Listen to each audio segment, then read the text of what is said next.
Muy feliz domingo, Dios lo bendiga. Estamos hoy iniciando nuestra serie de temas, los 12 postulados de Iglesia de Cristo Vida.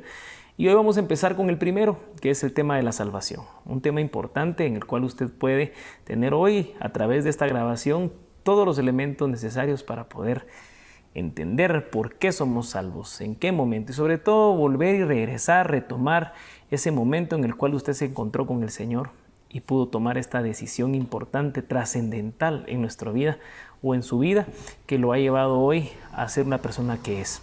Pero para eso necesitamos primero conocer algunos aspectos importantes y por otro lado hacernos varias preguntas. Es válido hacernos preguntas porque el tema de la salvación a lo largo de toda la historia ha generado debates teológicos, debates filosóficos, debate hasta entre la comunidad atea.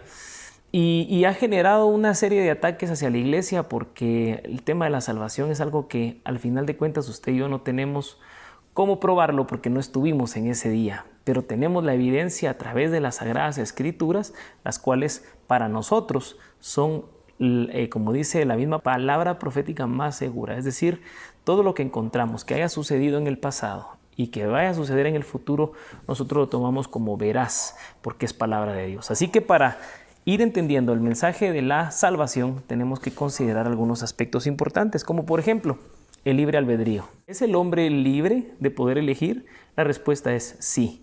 Dios desde el principio, en el libro de Génesis, encontramos que le dio al hombre la libertad de poder elegir. Aunque le haya dejado la instrucción de qué es lo que debía hacer, el hombre tenía la libertad de poder elegir. Y el resultado de esa elección es la mala elección que toma Adán y Eva al comer del fruto y al haber sido desechados del jardín del Edén. Entonces hay otro elemento importante que en este caso sería la voluntad. ¿Es lo mismo el libre albedrío que la voluntad? La respuesta es no. El libre albedrío nos da la libertad de poder elegir entre dos caminos, entre tres caminos, entre cuatro caminos. Y esa elección va a depender de la voluntad que tengamos para poder tomar esa decisión. Entonces la voluntad es totalmente independiente. Sin embargo, dice la palabra de Dios que el Señor es el que pone en nosotros el querer como el hacer por su buena voluntad. Significa que cuando nosotros tenemos los elementos para poder tomar una decisión, en una de esas decisiones Dios va a estar presente, Dios se va a presentar y es ahí donde nosotros tenemos que tener el oído y el ojo afinado para poder tomar la mejor decisión. Por ejemplo, Noé. Noé es una persona que en su dimensión, en su entorno, que era un entorno como el que vivimos hoy en día, Dios se le muestra, se le presenta y le dice que tiene que construir un arca. Noé pudo haber dicho no, porque tenía algunas dudas, porque quizá era muy precipitado, porque nunca había llovido, bueno, podemos poner miles de ejemplos, pero sin embargo Noé, viendo la situación que tiene en su alrededor y que Dios mismo se presenta, Noé toma la mejor decisión, pero porque Dios pone en el corazón de Noé la voluntad para hacerlo. Eso significa que Noé tenía inclinación para poder hacer el bien. De hecho, cuando nosotros lo vemos en la carta a los Hebreos, nos damos cuenta que dice que a Noé su fe le fue tomada como justicia. ¿Por qué? Porque Noé hizo lo que era justo. Su corazón estaba inclinado a la voluntad de Dios. Entonces, a partir de ese momento, nosotros tenemos que considerar que el libre albedrío y la voluntad son claves para poder entender la salvación. ¿Cómo podemos diferenciar entre libre albedrío y voluntad? Quiero leerle un pasaje que dice así: Hoy pongo al cielo y a la tierra por testigos contra ti, de que te he dado a elegir entre la vida y la muerte, entre la bendición y la maldición. Elige pues la vida, para que vivan tú y tus descendientes. Aquí vemos entonces que Dios dispone para nosotros, en este caso, dos caminos: la vida y la muerte, la bendición y la maldición. Sin embargo, Dios también muestra su voluntad, que su voluntad, dice la palabra, es buena, agradable y perfecta, porque Dios no es egoísta. Dios lo que hace es pensar en nosotros, pensar en esa maravillosa oportunidad de poder reencontrarnos con Él, porque recordemos también que esa separación entre el hombre y Dios se da precisamente en el libro de Génesis. Sin embargo, acá retomando el tema con Josué, nos damos cuenta que Dios dispone dos caminos. Sin embargo, le da la opción de poder seguir el camino de la vida, el camino de la bendición. Más adelante podemos ver, por ejemplo, la respuesta que Josué da en Josué 24:15. Pero si a ustedes les parece mal servir al Señor, elijan ustedes mismos a quién van a servir, a los dioses que sirvieron sus antepasados al otro río del Éufrates, o a los dioses de los amorreos en cuya tierra ustedes ahora habitan. Por mi parte, mi familia y yo serviremos al Señor.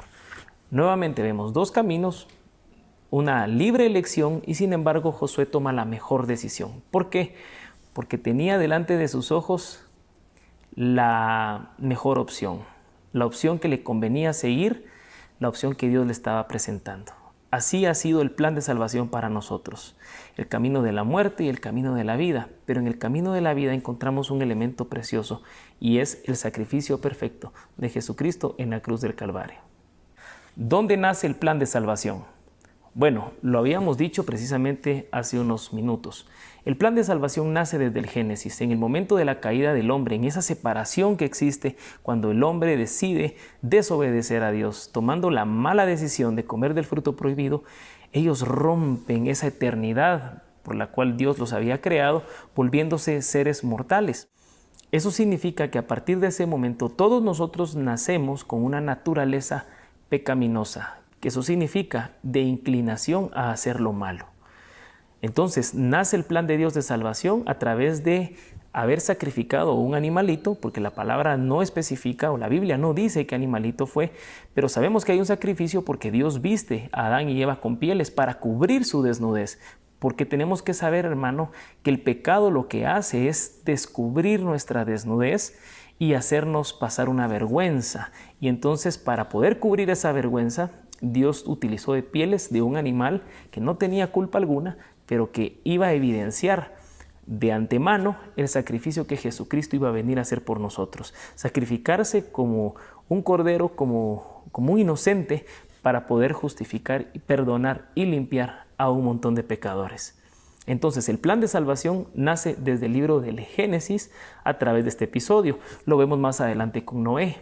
Y con eso Dios poder salvar no solamente a Noé, sino salvar a toda la especie humana a través de ese acto. Y luego lo vemos evidenciado con Abraham e Isaac, el sacrificio que se tenía que haber hecho, pero Dios no lo permitió porque puso un cordero para que en ese cordero se evidenciara nuevamente la venida del cordero perfecto que iba a venir a quitar el pecado del mundo. Isaac ya no fue sacrificado, sino que en su lugar fue sacrificado un animalito inocente. Eso nos dice a nosotros que el plan de salvación venía en camino.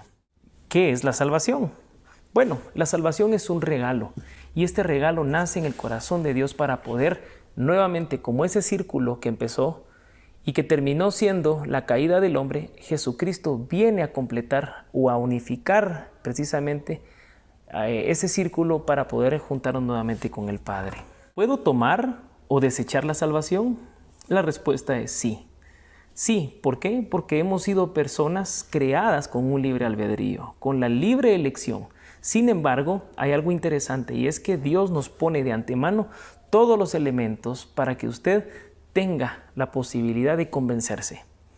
Recuerde esto, Dios no le tuerce el brazo a nadie, y tampoco Dios quiere marionetas. No es una persona que nos creó para manipularnos y movernos a su gusto y antojo, sino que para que voluntariamente nosotros podamos encontrar el camino, como bien dice la palabra.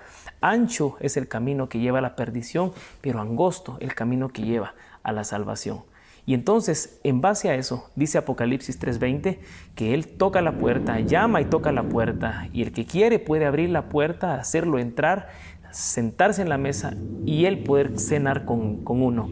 Dios no es alguien que irrumpe, no es alguien que rompe, que golpea, que empuja, que coacciona, ni amenaza. Dios es Dios, y en su soberanía Dios planificó esos elementos para que el hombre pueda convencerse.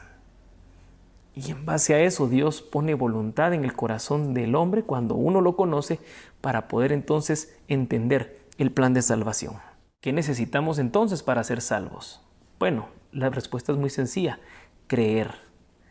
Creer y creer. Pero para creer necesitamos conocer. Si nosotros no nos acercamos a su palabra para poder interpretar, o para poder al menos despejar nuestras dudas, muy difícil vamos a poder entender el tema de la salvación. Porque con el corazón se cree para justicia y con la boca se confiesa para salvación.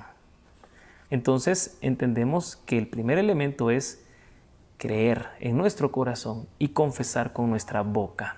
Reconocer que somos pecadores y que necesitamos de su perdón. Si confesamos nuestros pecados, Él es fiel y justo para perdonar nuestros pecados y limpiarnos de toda maldad. Debemos saber que cuando nosotros reconocemos nuestra condición de pecadores, lo que estamos haciendo es romper nuestro orgullo, porque Dios quiere que seamos personas humildes. Y la humildad no tiene nada que ver con una condición económica o social, sino en la condición de reconocer que necesitamos todos los días de ese perdón, de ese abrazo, de ese amor para poder ser mejores personas. El otro aspecto que necesitamos es arrepentirnos. El arrepentimiento es fundamental para la vida de un nuevo cristiano. El que oculta sus pecados no prosperará, pero el que los confiesa y se aparta de ellos alcanzará misericordia. Dios nos da la oportunidad para poder cambiar, para poder ser personas diferentes. La naturaleza pecaminosa, la naturaleza de Adán nos lleva a nosotros a inclinarnos hacia hacer lo malo. Y lo malo muchas veces es lo que a mí me conviene, buscando mi propio beneficio. Cuando nosotros cambiamos la naturaleza de Cristo, empezamos a pensar en función de los demás. Y eso es lo lindo de la salvación, que la salvación atrae a más personas porque nosotros empezamos a irradiar la luz de Cristo. Otra pregunta, ¿qué pasa cuando soy salvo? Bueno, le tengo la buena noticia, se da un nuevo nacimiento. El nuevo nacimiento es importantísimo que usted lo sepa. Cuando nosotros nos acercamos a Cristo y recibimos la salvación, nosotros tenemos un nuevo nacimiento. Pero como bien decía Nicodemo, ¿cómo hago yo nuevamente para meterme en el vientre de mi madre y nacer de nuevo? No, nosotros ya entendimos esa parte. No hay que nacer de nuevo físicamente, sino se da un nuevo nacimiento en nuestra alma, en nuestro ser. Y empezamos a generar cambios que agradan a Dios mismo. Mas a todos los que le recibieron, a los que creen en su nombre, les dio potestad de ser hechos hijos de Dios. También tenemos que considerar que se da una transformación. Y la transformación se da de forma paulatina, no se da de la noche a la mañana. Es como un niño cuando empieza a caminar. Nos va a llevar semanas y quizá meses hasta que el niño se suelta y empieza a caminar. Sin embargo, todavía necesita un poco más de cuidados hasta que el niño se vuelve independiente y eso nos lleva años. Así es también el crecimiento cuando somos salvos. Empezamos a generar cambios y cambios que van enfocados a los propósitos de Dios. De modo que si alguno está en Cristo, nueva criatura es. Las cosas viejas pasaron, he aquí todas son hechas nuevas. Otra de las promesas que tenemos al ser salvos es que tenemos esperanza. Y la esperanza nos lleva a esperar, valga la redundancia, pacientemente, porque tarde o temprano nos hemos de encontrar con aquel que se entregó para que fuésemos salvos. No solo eso, también tenemos acceso a todas las promesas dispuestas en la palabra que solo están ahí para que nosotros las podamos tomar. Otra pregunta importante y ha generado debate. ¿Todos somos salvos? Bueno, es una pregunta interesante. Dios ha dispuesto la salvación para todos. Juan 3:16 dice, ¿verdad? De tal manera amó Dios al mundo que dio a su Hijo unigénito para que todo aquel que crea en Él tenga vida eterna. Y esto es algo que no depende de Dios. Dios dispone la salvación para todos, pero aquí entra un elemento importante, el libre albedrío y la voluntad del hombre. Si en el libre albedrío está la libertad de poder escogerlo, pero la voluntad no lo lleva a hacerlo, es muy difícil que esa persona sea salva. Gracias a Dios que nosotros pudimos a la mano a una persona, un mensaje, una lectura que nos llevó a conocer algo de Dios. Y eso nació para que en su corazón existiese la voluntad de poder seguirlo. Y entonces Dios le regala la salvación para que usted pueda aferrarse a ella y encontrarse tarde o temprano con el Señor. Nuestro encuentro puede ser hoy, mañana o en 100 años, pero el encuentro lo vamos a tener. Otra pregunta, ¿y qué pasa con aquellos que no han oído el mensaje? Bueno, Primera de Juan también nos habla un poco de eso. Nos habla la diferencia entre los hijos de Dios y los hijos del diablo. No vamos a decir que todos son hijos del diablo, pero vamos a hablarnos y enfocarnos a los que son hijos de Dios, aquellos que ya han recibido el mensaje. Pero si no lo han recibido, entonces ¿quiere decir que no son hijos de Dios? Bueno, los que han oído el mensaje no tienen excusa alguna. Los que no lo han escuchado, hay una parte en Juan que nos debería a nosotros de dar ese aspecto de Dios en cuanto a su misericordia. Y es que los hijos de Dios se caracterizan por practicar la justicia y por amar a su hermano, según lo que dice Juan. Entonces, en aquellas comunidades lejanas del África, de la China, de Sudamérica o aún aquí en Guatemala, si existiera alguna comunidad que nunca ha tenido contacto con nuestra civilización, se le va a juzgar por eso, por su conducta de justicia ante su comunidad, ante su familia. Se le va a juzgar por el amor a su hermano, por el respeto. Y entonces dice la palabra que con la vara que medimos seremos medidos. Así que yo creo en un Dios misericordioso y que su salvación ha de llegar de una u otra forma. Hoy, con esta tecnología que tenemos y con este sistema que manejamos de información, es muy difícil pensar que mucha gente no sepa de Jesucristo. El mensaje se ha estado impartiendo y hay ciudades, hay países donde se predica el mensaje de Jesucristo a pesar de las restricciones que tiene. Nosotros tenemos algunas ahora, pero eso no nos impide hablar de Él. En otros lugares cuesta la vida. La gente muere, es asesinada por predicar el mensaje de Jesucristo. Sin embargo, el mensaje está llegando. Bueno, llegamos a la última pregunta. ¿Qué debo hacer ahora que soy salvo? ¿Qué va a pasar ahora que soy salvo? Bueno, lo que tiene que hacer o lo que va a pasar es que usted tiene que empezar a dar fruto. El fruto es importante porque es lo que va a evidenciar y manifestar que usted es salvo. Alguien que ha recibido la salvación no puede seguir igual. ¿Por qué? Porque lo explicamos hace un buen tiempo. Nuestra naturaleza pecaminosa o nuestra naturaleza muerta a través de la caída del hombre ha cambiado ahora por una nueva naturaleza, la naturaleza de Cristo, la naturaleza de vida, la naturaleza que nos debe llevar a nosotros a dar frutos, a poder ser mejores personas, a poder tomar las mejores decisiones, porque nuestro libre albedrío se mueve bajo la voluntad de Dios, no la nuestra. Y entonces tenemos que dar fruto. Si usted hasta el día de hoy no ha dado fruto, debe hacerse la pregunta siguiente. ¿Soy entonces salvo? Le dejo la inquietud. Yo estoy seguro que usted es salvo si está convencido que Jesucristo vive en su corazón. ¿Qué debo hacer? Pues ya lo dijimos, reconocerle en su corazón, saber que Él resucitó de entre los muertos, saber que el plan de salvación es uno y es a través de Jesucristo, que debo reconocer mi condición de pecador y que debo empezar a cambiar.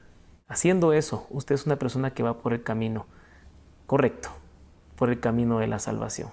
Ha sido un gusto poder compartir con usted. No se pierda las siguientes escuelas dominicales o los siguientes postulados porque son muy importantes. Es importante que usted no se quede con dudas. Por eso escríbanos a nuestro correo, escríbanos al Facebook, escríbanos al YouTube, escríbanos a nuestro chat de Luz del Mundo o si quiere hacerlo de forma independiente y personal, hágalo. No se quede con la duda. Ha sido un gusto poder compartir. Que Dios le bendiga y que tenga un excelente domingo.